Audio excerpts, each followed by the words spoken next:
Bonjour à tous et bienvenue pour une nouvelle vidéo. Aujourd'hui, je vais vous présenter un film à suspense de 2003 intitulé Lune de miel en enfer. Si vous aimez mon travail, je vous invite à vous abonner à la chaîne et à aimer la vidéo pour me soutenir. Le film s'ouvre sur une magnifique scène de mariage de la personnage principale, Julianne, et son petit ami Mitch. Après avoir échangé leurs vœux, Mitch exprime sa gratitude à la mère de Julianne pour avoir organisé la célébration. Il remercie également son père de ne pas avoir assisté à son mariage, peut-être en raison de leur relation compliquée ou des horaires de travail chargés de son père.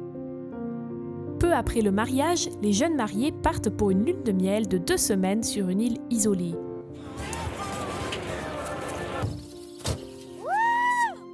En fait, l'île ne dispose pas d'installations modernes telles que l'électricité, la télévision, Internet et même l'eau courante. Il s'avère qu'ils séjourneront pendant 2 semaines dans un vieux chalet au milieu d'un lac isolé. Bien qu'elle soit un peu inquiète pour leur résidence isolée entourée d'eau, Julianne essaie de s'y faire et trouve du réconfort dans l'assurance de Mitch qu'elle sera en sécurité. Naviguant sur les eaux en bateau, le couple se rend à la maison qu'ils ont louée. Malgré la garantie antérieure de Mitch, Julianne a du mal à entrer en contact avec sa mère car il n'y a pas de service téléphonique. Mitch propose de rentrer, mais Julianne est impatiente de poursuivre leur voyage de noces malgré ce contretemps. Alors qu'ils entrent dans la maison rustique, le regard de Julianne se fixe sur les inscriptions SR gravées sur le mur. Elle y découvre une tradition selon laquelle les visiteurs marquent le nombre de nuits passées ici avec des bâtons. Tout semble normal jusqu'au lendemain lorsque Julianne se réveille et voit Mitch en train de mettre les clés de son camion dans un coffre-fort en tenant la clé près de lui, accrochée à son médaillon.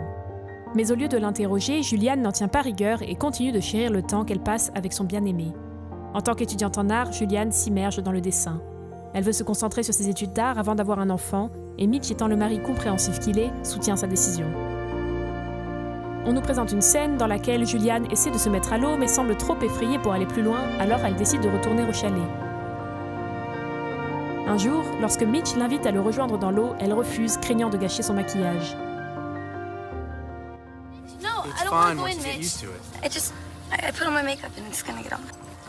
Quand Mitch insiste, elle accepte de se reposer sur un matelas gonflable. Au fil du temps, Julianne s'endort, inconsciente du danger imminent. Mitch entre dans la maison pour accomplir certaines tâches, alors que nous constatons que le matelas commence à fuir. Une terrible épreuve se déroule alors que Julianne tombe à l'eau sans le savoir. Luttant pour rester à flot, Mitch agit rapidement pour la sauver des profondeurs. C'est alors que Julianne dévoile sa peur de l'eau et son incapacité à nager. Mitch exprime donc ses regrets, affirmant qu'il ne l'aurait jamais emmené ici s'il avait été au courant de sa phobie. Le lendemain, Julianne interroge Mitch au sujet du coffre-fort verrouillé et de la raison pour laquelle il a sécurisé les clés de son camion. Mitch considère cela comme une mesure de sécurité, mais est contrarié et la réprimande en affirmant qu'il n'a jamais remis en question ses choix de maquillage et qu'elle ne devrait donc pas s'immiscer dans ses affaires. Bouleversée par son comportement étrange, Julianne se retire dans la maison tandis que Mitch, reconnaissant son erreur, s'efforce de faire amende honorable et présente ses excuses en lui fabriquant un chevalet. Par la suite, Julianne se joint à lui pour s'aventurer dans les bois pour une expédition de chasse. Elle propose même de se rendre dans la ville voisine pour faire du shopping et contacter sa mère. Cependant, Mitch semble préoccupé et ne tient pas compte de sa conversation, se concentrant plutôt sur la mise en place d'un piège à animaux. Il est alors surpris de découvrir que Julianne a disparu sans laisser de traces et il la recherche frénétiquement jusqu'à ce qu'il tombe sur elle en train de cueillir des fleurs. Mitch la ramène ensuite à la maison et abandonne leur plan de chasse. Julianne semble incapable de dormir comme si elle s'ennuyait déjà et se sentait perdue dans cet endroit. Le lendemain, elle aborde le sujet du retour à la maison, déclarant que 10 jours passés dans la beauté naturelle de la région sont plus que suffisants pour elle. En exprimant son enthousiasme à l'idée de commencer leur vie ensemble, elle exhorte Mitch à partir car sa mère lui manque également. Mais à sa grande surprise, Mitch répond platement qu'ils ne peuvent pas rentrer chez eux avant la fin de leur lune de miel de 2 semaines.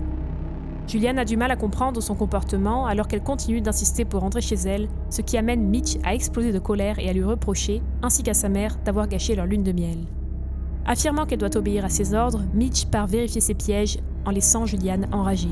Cherchant désespérément à récupérer les clés du camion, enfermée dans un coffre-fort, elle exprime sa frustration en jetant des objets pour se calmer.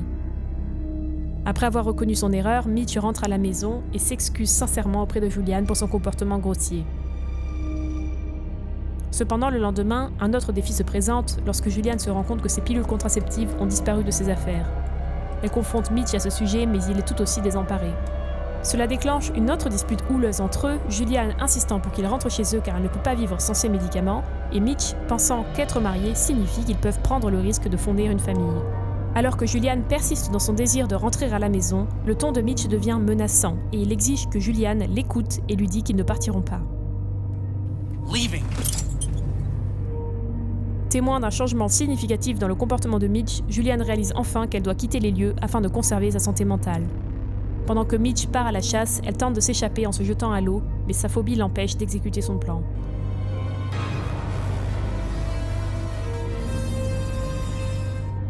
Le lendemain matin, Mitch se réveille et découvre que Julian est introuvable, mais alors qu'il sort, il remarque qu'elle est en train de pêcher seule, sans savoir qu'elle prévoit de s'échapper. Profitant de son absence, il vole ses œuvres d'art et essaie de les enfermer dans le coffre-fort, mais Julian arrive à temps et le surprend en flagrant délit. Parmi ses autres tableaux, elle remarque le dessin d'un oiseau sur un papier de soie provenant du restaurant où elle allait avec son ex-petite amie Anthony. Étant donné que Mitch et elle se sont rencontrés devant ce restaurant alors qu'il attendait un bus, Julian pense que ce n'est pas une simple coïncidence, mais que Mitch la suivait. Mitch se défend en affirmant que Julian est une belle fille et admet l'avoir vue près du restaurant à quelques reprises, mais nie l'avoir suivie. Il s'avère qu'ils sont absents de la ville depuis maintenant 14 jours, ce qui provoque une autre dispute au cours de laquelle Julian insiste pour qu'ils rentrent chez eux. Cependant, Mitch refuse à nouveau, et c'est à ce moment-là que Julian souligne qu'Anthony était meilleur que lui. La colère de Mitch est déclenchée et il recourt à la violence physique, poussant Julian au point de rupture. Elle le frappe à la tête avec une bouteille, saisit le téléphone et s'enfuit dans les bois en bateau. Mais ici, nous voyons que Mitch est toujours capable de marcher et qu'il la poursuit même en nageant.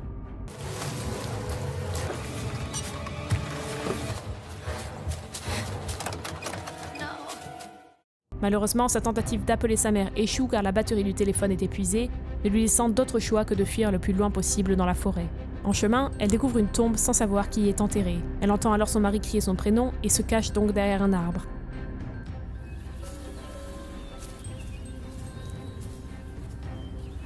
There you are. Mais malheureusement, Mitch finit par la localiser et Julian fait semblant d'être perdu, décrivant ses actions comme étant la suite d'une dépression nerveuse. Pendant la nuit, alors que Julian est endormi, Mitch saisit l'occasion de saboter leur chance de quitter l'île en coulant délibérément leur bateau. Le lendemain, quand Julian pose des questions à ce sujet, il mentionne avec désinvolture qu'il a peut-être coulé tout seul. Pleine de colère, Julian commence à peindre lorsqu'elle remarque un coussin du bateau flottant dans l'eau. Le considérant comme un éventuel dispositif de flottaison, elle tente discrètement de le récupérer à l'aide d'une canne à pêche, profitant de la distraction de Mitch pendant qu'il s'entraîne à jouer de la guitare. Bien que Mitch commence à se méfier de ses actions, Julian réussit à dissimuler le coussin du bateau avant qu'il ne puisse intervenir.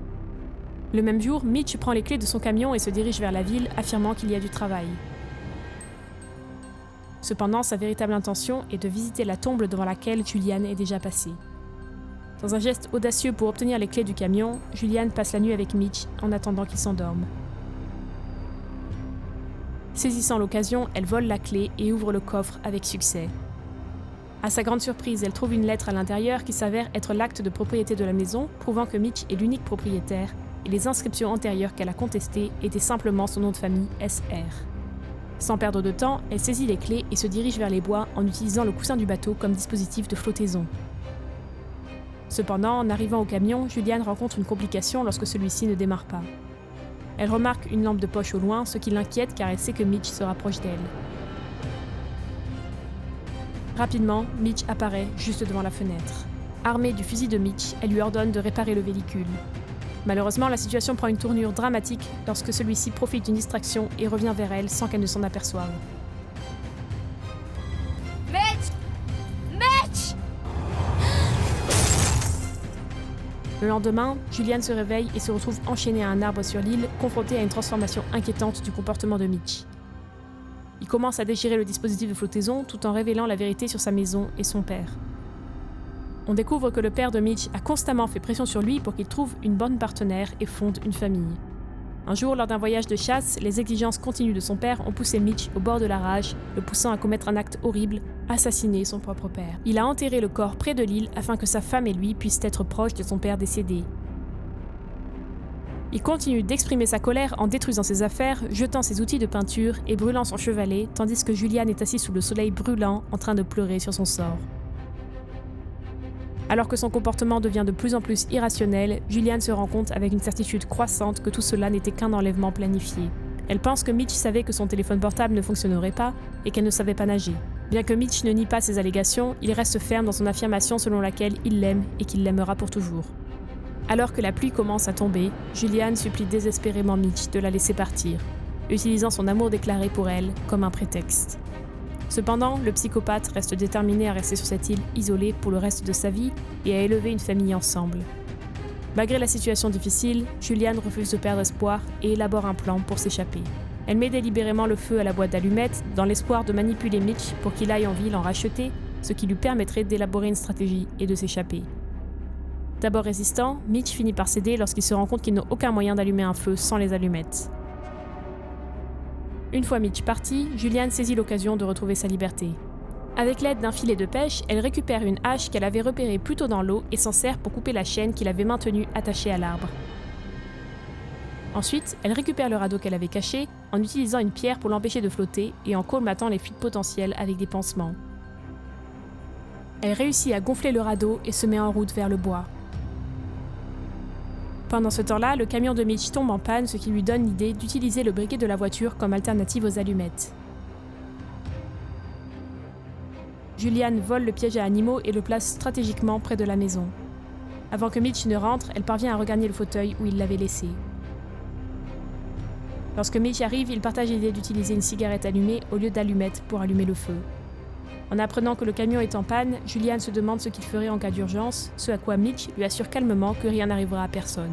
Pour tenter de dissimuler sa fuite, Julianne demande à Mitch d'entrer et d'allumer une autre cigarette. Cependant, les tensions s'intensifient lorsque Mitch découvre de l'eau sur la chaise, prouvant que Julianne s'est enfuie. Ses soupçons sont confirmés lorsqu'il aperçoit le radeau sur le rivage. Cette fois-ci, il ne se dispute pas, mais devient très violent. Dans sa recherche d'un moyen de légitime défense, Julianne se précipite dans la maison, poursuivie de près par Mitch. Elle est expulsée, ce qui la rend vulnérable et nécessitant une stratégie plus efficace. Alors que Mitch agresse violemment Julianne, il entre accidentellement dans le piège à animaux. Après avoir pris la clé de son cou, Julianne entre dans la maison pour chercher l'arme à feu. Mais Mitch reprend conscience et tire sur la chaîne pour maîtriser Julianne. Au moment où Mitch essaie de la poignarder,